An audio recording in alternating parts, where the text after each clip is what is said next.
Good morning Jain साथियों। तो आप सभी का फिर से स्वागत है। आज जो दैनिक भास्कर है उसके दो तीन उस पर कुछ लाइनें आई थी और दो तीन कटिंग आई थी। दो तीन पेज पर एमपी जो होल्ड पद है उनके लिए बहुत बड़ा मुद्दा आया था और बहुत सही बातें हैं, क्योंकि हाईकोर्ट ने सरकार से पूछा है कि जब होल्ड पद नहीं है तो उनको नियुक्ति आप क्यों नहीं देते। जैसा आप देख सकते हैं कि हाईकोर्ट का सरकार से सवाल, ओबीसी का होल्ड पदों पर आप नियुक्ति क्यों नहीं देते, क्योंकि सरकार को भी पता है कि हमने जो 18,105 याचिका लगी हुई थी, अगर उसको हमने निरस्त कर दिया है, हमारी तरफ से कोई स्टे नहीं है, तो आप इन्हें अनहोल्ड क्यों नहीं कर रहे हैं। इसी प्रकार से उन्होंने लिख के दिया है। इसमें क्या लिखा हुआ है पूरी खबर मैं आपको बताता हूँ कि मध्य प्रदेश हाईकोर्ट ने राज्य सरकार से सवाल किया है कि विभिन्न भर्तियों में अन्य पिछड़ा वर्ग यानी कि ओबीसी के होल्ड पदों पर अब तक नियुक्ति क्यों नहीं दी गई। चीफ जस्टिस सुरेश कुमार कैत और जस्टिस विवेक जैन की खंडपीठ ने शिक्षा विभाग, लोक शिक्षण आयुक्त, जनजाति कार्य विभाग आयुक्त और कर्मचारी मंडल को नोटिस जारी कर इस मामले पर जवाब मांगा। दरअसल पन्ना निवासी सूर्या श्रीनिवास समेत 35 अभ्यर्थियों ने कोर्ट में याचिका दायर कर ओबीसी के 13% पदों को होल्ड करने से फैसले को चुनौती दी है। ठीक है, याचिकाओं ने दाखिल दलील दी है कि कोर्ट पहले ही याचिकाओं को खारिज कर चुका है जिसमें ओबीसी 13% पदों को होल्ड करने का आदेश दिया गया था। जिन्होंने कहा है कि जब कोर्ट में कोई रोक नहीं है, कोई स्टे नहीं है, तो सरकार नियुक्ति ने क्यों नहीं दे रही है।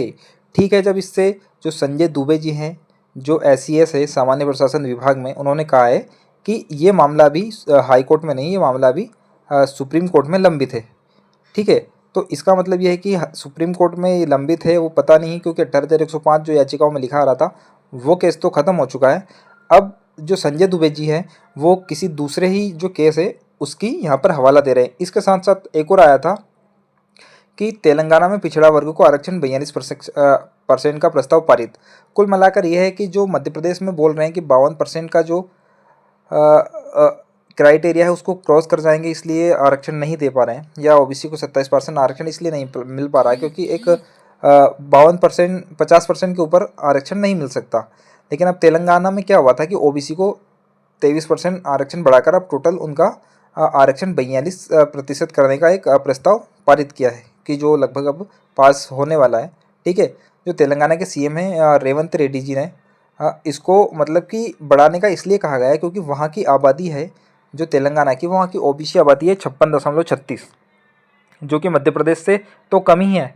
फिर भी वहाँ पर पहले से ही 23% आरक्षण दिया जा रहा था, लेकिन उन्होंने एक नया प्रस्ताव नहीं 23% आरक्षण बढ़ाने की मांग की है और अब इस आरक्षण को और बढ़ाकर 42% करने का कहा गया है। अब देखते हैं, इसको प्रस्तावित तो कर दिया है और वहाँ पर हो जाएगा। मुझे उम्मीद है कि वहाँ पर ये हो जाएगा। इस प्रस्ताव को लागू करने के लिए संविधान में संशोधन और केंद्र की मंजूरी चाहिए, तो इन्होंने उस प्रस्ताव को रख दिया है। अब केंद्र की मंजूरी इनको मिल जाएगी और बहुत जल्द जो तेलंगाना है वह अन्य पिछड़ा वर्ग को 42% का प्रस्ताव मिल जाएगा। इसके साथ साथ अभी जो एमपी पुलिस का रिजल्ट आया है उसमें भी कहा कि हाईकोर्ट सरकार को बताया कि पुलिस कांस्टेबल भर्ती 2023 में निरस्त याचिका का हवाला देकर ओबीसी के 13% पदों को होल्ड रखा गया है।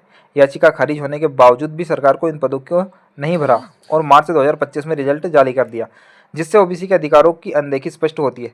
आप देख सकते हैं कि कोर्ट खुद कह रहा है कि भाई साहब, हमने जब कोई स्टे लगाया ही नहीं है, कोई स्टे हमने दिया ही नहीं है, हमारी तरफ से कोई रोक नहीं है, फिर भी आप किस आधार पर बच्चों को रोक रहे हैं। एक याचिका जो अड़चन दे रही थी 18,105/2021, अब तो वो भी हट गई है। उसके हटने के बावजूद भी बच्चों के पदों को फालतू में होल्ड रखा जा रहा है, जिससे कि रिजल्ट जो बनता है ना उसकी पूरी रूपरेखा बिगड़ जाती है। रिजल्ट उल्टा सीधा बनता है, क्योंकि 23% यानी 923 बंदे अभी बच्चे होल्ड हैं पुलिस में। तो इस कारण से उन बच्चों का 923 बच्चों को होल्ड करने के कारण क्या हुआ कि जो इनकी एक सेपरेट अगर वो बनती है कट ऑफ, तो इनकी सेपरेट कट ऑफ बनती है तो नीचे जाती है। अगर इनकी उसी में मिक्स करते हैं तो इसमें जो जर्नल में जाने वाले बच्चे थे वो जर्नल में नहीं जा पाएंगे।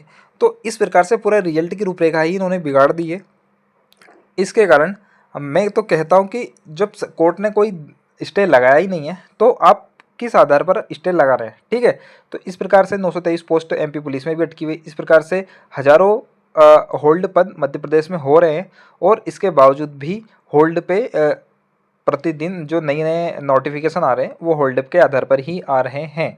तो आप देख सकते हैं कि आज इसमें कारण आज कुछ लोग पूरे मध्य प्रदेश में ज्ञापन देने वाले हैं। वो ज्ञापन देने वाले हैं कि हमारे होल्ड पदों को अनहोल्ड कर दिया जाए।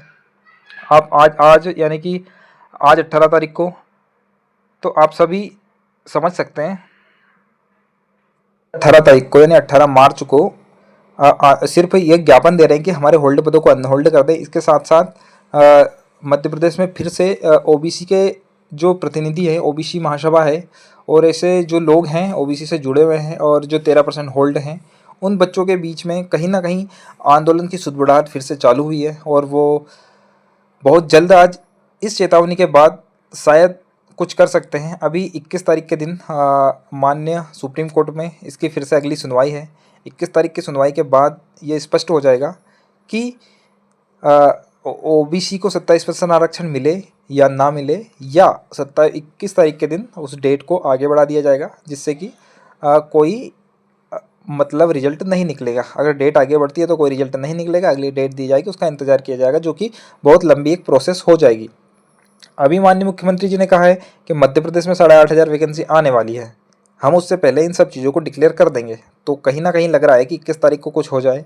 अगर 21 को कुछ नहीं होता है तो फिर से वही केस रह जाएगा, वही घिसी पिटी बातें बताई दी जाएगी जो पहले से चलती आ रही है 2019 से, क्योंकि 2019, 20, 21, 22, 23, 24, 25 और 25 के भी मार्च खत्म होने वाला है। तो यही पूरी बातें हैं। जब केस है ही नहीं, कोई स्टे है ही नहीं है, तो फिर बिना किसी कारण के आपने इससे पहले भी तो भर्तियां दी थी, इससे पहले भर्तियां दी थी, उनमें 27% आरक्षण के आधार पर ही बच्चों को सिलेक्शन दिया था। तो इस भर्ती में क्यों नहीं कर रहे हैं? मेरा मानना है कि अगर पहले दिया है तो अभी भी दे दो, या तो आपको पहले देना ही नहीं था। जब पहले दिया तो अभी भी देना चाहिए। ठीक है, तो दोस्तों यही बातें थी और बहुत जल्दी मुझे लगता है कि इस चीज़ का निराकरण हो जाएगा और कोर्ट में जो केस चल रहा है 21 तारीख तक उसका भी कुछ ना कुछ रिजल्ट आ ही जाएगा। तो बहुत बहुत धन्यवाद और थैंक यू दोस्तों। अगर यही पूरी बातें थी और थैंक यू। मिलते हैं नेक्स्ट वीडियो में।